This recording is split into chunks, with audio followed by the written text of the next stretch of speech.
बिस्मिल्लाहिर्रहमानिर्रहीम। दोस्तों, आज की कहानी भी बहुत मज़े की है। इस कहानी को आखिर तक गौर से सुनिएगा। अगर आपको ये कहानी अच्छी लगे तो हमारे इस चैनल उर्दू स्टोरीज को सब्सक्राइब ज़रूर कर लें, ताकि हमारे आने वाली हर नई कहानी का नोटिफिकेशन आपको बर वक्त मिल सके। जिस वक्त मेरी शादी हुई, मेरी उम्र कुछ ज़्यादा नहीं थी। मैं शादी के बाद अपने ससुराल आ चुकी थी। मेरे ससुराल में कुछ ज़्यादा लोग नहीं थे। उनमें मेरी एक नंद, मेरा शौहर और मेरी सास रहा करती थी। ये लोग मुझसे बहुत प्यार किया करते थे। मेरी नंद भी मुझसे बहुत ज़्यादा प्यार किया करती थी, मगर एक बात मुझे उसकी बहुत ज़्यादा बुरी लगती थी। मेरी नंद हर वक्त अपने कमरे में ही रहती, जबकि मेरा शौहर हर वक्त घर से बाहर रहता। वो घर ही नहीं आया करता था। जैसे जैसे दिन गुजरते जा रहे थे, मुझे ये महसूस हुआ कि मेरा शौहर की मेरी सास से बिल्कुल भी नहीं बनती। मेरा शौहर, मेरी नंद और मेरी सास आपस में बातचीत नहीं किया करते थे। मैंने अपने शौहर से ये बात कई बार पूछने की कोशिश की, लेकिन उन्होंने टाल-मटोल कर दिया। दिन ऐसे ही गुजरते जा रहे थे, लेकिन मुझे समझ नहीं आ रही थी कि आखिर ऐसी क्या बात है जिसकी वजह से मेरे शौहर की अपनी माँ से नहीं बनती। एक रोज़ मैं अपने कमरे में बैठी थी कि अचानक मुझे ऊंची-ऊंची आवाज़ें सुनाई दी। ऐसा लग रहा था जैसे मेरा शौहर मेरी सास से झगड़ रहा हो। मैं बहुत ज़्यादा सहम चुकी थी, क्योंकि उस वक़्त मेरी उम्र भी बहुत ज़्यादा नादान थी। जब मैंने बहुत ज़्यादा गौर-व-फ़िक्र किया, तो मुझे ये मालूम हुआ कि ये आवाज़ें मेरी नंद के कमरे से आ रही थी। सब लोग मेरी नंद के कमरे में जमा थे। मैं भी भागकर अपनी नंद के कमरे में जा पहुँची। लेकिन जैसे ही मेरी सास ने मुझे देखा, वो मुझसे कहने लगी, तुम्हारा यहाँ कोई काम नहीं है, तुम यहाँ क्या कर रही हो? अंदर से मेरे शौहर की भी आवाज़ आ रही थी। मुझे इस सूरत हाल की कुछ समझ नहीं आ रही थी। मुझे ऐसा लग रहा था जैसे मेरी नंद और मेरा शौहर रो रहे हों। मेरी सास मुझे वहाँ बिल्कुल भी रुकने नहीं दे रही थी। वो मुझसे कहने लगी, चलो बेटी, तुम्हारा यहाँ कोई काम नहीं। मेरी सास मेरा बाजू पकड़कर मुझे मेरे कमरे तक ले आई। मैं बहुत ज़्यादा खौफज़दा हो चुकी थी कि आखिर इस घर में क्या चल रहा है। कोई भी मुझे कोई भी बात बताने के लिए राज़ी नहीं था। मैं भी अपने कमरे में आ चुकी थी। मेरे शौहर का नाम यासिर था। कुछ देर के बाद यासिर भी मेरे कमरे में आया। वो बहुत ज़्यादा परेशान दिखाई दे रहा था। उसकी आंखों से ऐसे लग रहा था जैसे वो रोकर आया हो। उनकी ऐसी हालत देखकर मुझे बहुत ज़्यादा परेशानी हो रही थी। इतने में मेरी सास मेरे कमरे में आई और मुझसे सख्त लहजे में बात करने लगी और कहने लगी, यासिर से तुम्हें कुछ पूछने की ज़रूरत नहीं है। मैंने भी अपने शौहर से ये बात करना छोड़ दी थी। दिन ब दिन हमारे घर का माहौल बहुत ज़्यादा अजीब होता जा रहा था। मेरी सास और मेरी नंद भी आपस में बात नहीं करती थी। शायद उनके दरमियान भी कोई लड़ाई झगड़ा चल रहा था। मेरी सास नंद की तरफ शिकवा निगाह निगाहों से देख रही थी।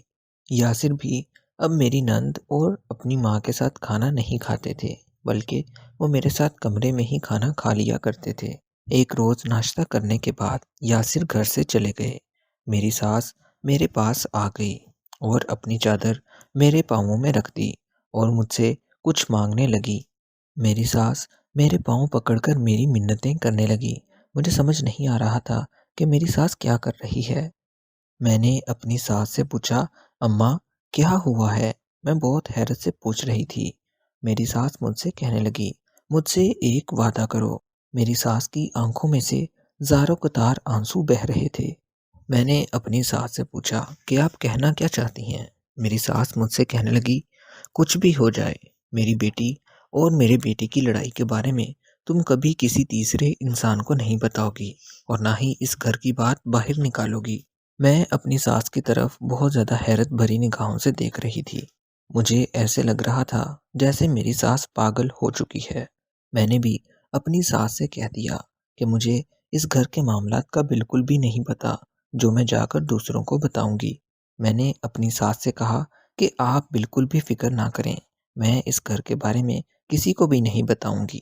मैंने अपनी सास को यकीन दिलाया और कहा कि मैंने तो आज तक अपने शौहर से भी ये बात नहीं पूछी कि आखिर इस घर में क्या चल रहा है। मेरी बातें सुनकर मेरी सास काफ़ी हद तक मुतमिन हो चुकी थी, लेकिन मेरी सास बहुत ज़्यादा परेशान लग रही थी। उनकी हालत देखकर मुझे समझ आ गया था कि ज़रूर कोई ऐसी बात है जो मेरी सास मुझसे छुपा रही है। उधर तकरीबन रात के 10 बज रहे थे, लेकिन मेरा शौहर अभी तक घर वापस नहीं आया था। मेरी नंद और मेरी सास को भी मेरे शौहर की सख्त परेशानी हो रही थी, क्योंकि वो इन दोनों से झगड़कर घर से वापस गया था। रात का तकरीबन 1 बज रहा था, लेकिन यासिर अभी तक घर वापस नहीं लौटा था। हम सबकी परेशानी अरूज पर थी। हमारे घर में कोई और मर्द भी मौजूद नहीं था। हम अकेली औरतें भला यासिर को कहाँ ढूंढती। हम अल्लाह से दुआएं करती जा रही थी। फिर अचानक मेरी सास मुझसे कहने लगी कि तुम मेरे साथ बाहर चलो, हम यासिर को ढूंढते हैं। इतने में मेरी सास ने मेरी नंद को एक कमरे में बंद किया और बाहर से ताला लगा दिया। मैं ये मंजर देखकर बहुत ज़्यादा हैरान हो रही थी। मैं बहुत ज़्यादा हैरान हो रही थी कि आखिर हम इतनी रात को यासिर को कैसे ढूंढेंगे। मेरी सास काली चादर ओढ़कर कमरे से बाहर आ चुकी थी। अब हम दोनों बाहर की तरफ चल पड़े। मेरी सास मुझे लेकर सीधा पुलिस स्टेशन पहुंची और थाने में रिपोर्ट दर्ज करवा दी कि उनका बेटा सुबह से लापता है। थाने का माहौल बहुत ज़्यादा अजीब था। कोई भी यहाँ हमारी बात नहीं सुन रहा था। रिपोर्ट लिखवाने के बाद मैं और मेरी सास भी घर वापस आ चुके थे, लेकिन मेरी सास ने अभी तक मेरी नंद को कमरे में बंद कर रखा था। घर का ऐसा मंजर देखकर मेरा दिल बहुत ज़्यादा घबरा रहा था। मैंने हिम्मत करके अपनी सास से पूछना चाहा कि आखिर घर में ऐसी क्या बात चल रही है जो सबको इतना परेशान कर रही है, और यासिर भी इस वजह से वापस घर नहीं आ रहा। मेरी सास मुझसे कहने लगी, वादा करो कि तुम ये घर छोड़कर कभी नहीं जाओगी। मैं तुम्हें सारी हकीकत बताती हूँ। मैंने अपनी सास से वादा किया कि मैं ये घर कभी नहीं छोड़ूंगी। आप मुझे सारी बात सच सच बता दें। मेरी सास रोने लगी और कहने लगी कि तुम्हारा शौहर जो यासिर है, वो मेरी ही बेटी को पसंद करने लगा। यानी वो अपनी ही बहन से शादी करना चाहता था, जैसा बिल्कुल भी मुमकिन नहीं था। वो अभी भी अपनी बहन से शादी करने की ज़िद कर रहा है। इसलिए वो अक्सर अपनी बहन और मुझसे लड़ता है कि अपनी बहन से शादी कर ले। अब तुम ही बताओ कि हम उसकी शादी उसकी ही बहन से कैसे कर सकते हैं। सारी वजह जानने के बाद मेरा दिल बहुत ज़्यादा परेशान हो चुका था। अपने शौहर की ऐसी हरकत पर मुझे बहुत ज़्यादा गुस्सा आ रहा था। मेरे लिए ये लम्हा बड़ा ही ज़्यादा खौफनाक था। मेरी सास मुझसे कहने लगी, वो एक शर्त रख के घर से बाहर निकला था कि जब तक आप लोग मेरी इस शादी के लिए राज़ी नहीं होते, तब तक मैं वापस घर नहीं आऊँगा। मुझे अपने शौहर यासिर पर बहुत सख्त गुस्सा आ रहा था कि कोई भाई अपनी ही बहन के साथ कैसे शादी कर सकता है। ऐसा सोच कर मुझे यासिर से घिन आ रही थी। मेरा दिल चाहता था कि मैं तलाक लेकर अपने घर वापस जाऊं, लेकिन मैंने अपनी सास से वादा किया हुआ था कि मैं ये घर छोड़कर कभी नहीं जाऊंगी।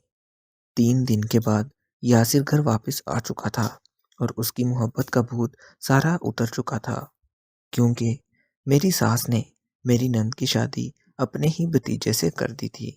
अब यासिर के पास कोई और ऑप्शन मौजूद नहीं था। यासिर मुझसे बहुत प्यार से बात करने लगा, लेकिन मेरा दिल यासिर से उठ चुका था। वो मेरी मिन्नतें करने लगा और कहने लगा कि मैं तुमसे बहुत ज़्यादा मोहब्बत करता हूँ, लेकिन मुझे यासिर की कोई बात अब अच्छी नहीं लगती थी। मैंने यासिर को छोड़कर जाने का फैसला कर लिया था, लेकिन फिर मुझे अपनी सास का वादा याद आ जाता था। मैं अब यासिर के साथ ही रहने लगी थी। जैसे जैसे दिन गुजरते गए, यासिर का रवैया भी मेरे साथ बदलता गया। अब वो मुझसे इंतहाई प्यार करने लगा था। लगता ही नहीं था कि वो पहले वाला यासिर है। मैंने भी इस सब को किस्मत का खेल समझकर कबूल कर लिया था, क्योंकि यासिर अब मुझसे बहुत ज़्यादा मोहब्बत करने लगा था और शायद मैं भी यासिर की मोहब्बत में गिरफ्तार हो चुकी थी। दोस्तों, ये कहानी पंजाब के एक शहर की है, जो कि बिल्कुल हकीकत पर है। दोस्तों, कहानी अच्छी लगी हो तो हमारे इस चैनल को सब्सक्राइब कर लें, ताकि हमारे आने वाली हर नई कहानी का नोटिफिकेशन आपको बर वक्त मिल सके।